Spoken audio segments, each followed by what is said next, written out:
Hi friends, నా పేరు భాస్కర్. అందరూ బాగుండాలి, అందులో మనం ఉండాలి. నాది ఏ పార్టీ కాదు, కాంగ్రెస్ కాదు, టీఆర్ఎస్ కాదు.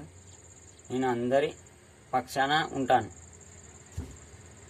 రేవంత్ రెడ్డి ఏం చెప్తుండు? పైసలు లేవు,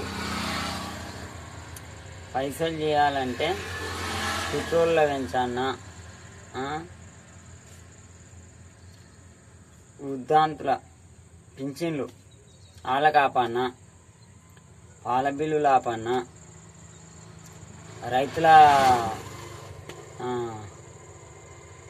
రైతు బంధు ఆపన్నా అని చెప్పేసి చెప్తా ఉండు. అప్పుడు కేసీఆర్ ఏం చేసిండు? అప్పులు తీసుకొచ్చి పెట్టిండు, అప్పులు కుప్పగా పెట్టిండు మనకు. ఇప్పుడు ఈయనేం చేస్తుండు?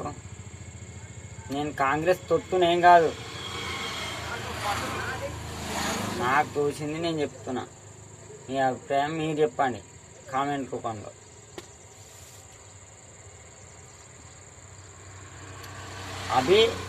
అప్పులు తీసుకొచ్చి పెడతాడు, మన మీదనే వేస్తారు అన్నీ. ఇప్పుడు రియల్ ఎస్టేట్ పడిపోయింది మొత్తం. ఏది అన్నీ ప్రతి ఒక్క రంగంలో అన్నీ కాంగ్రెస్ విఫలమే అయిపోయింది, పడిపోయింది. వాస్తవమే అదంటే. అప్పుడు ఏంటంటే కేసీఆర్ తీసుకొచ్చి ప్రాజెక్టులు పెట్టిండు. కమిషన్ల పేరు మీద బాగా తిన్నాడో ఇక భగవంతుని ఎడక. కానీ ఇప్పుడు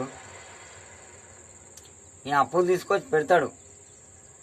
బ్యాంకులలో పోయినా కానీ అప్పులు ఇస్తలేరు మన తెలంగాణకు. రేవంత్ రెడ్డి చెప్పిండుగా, ఓపెన్గా చెప్పిండుగా రేవంత్ రెడ్డి. ఎందుకనంటే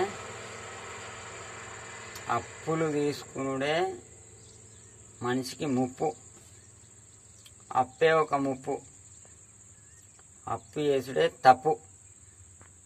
అందుకనే ఉదుర కొడుక మనకు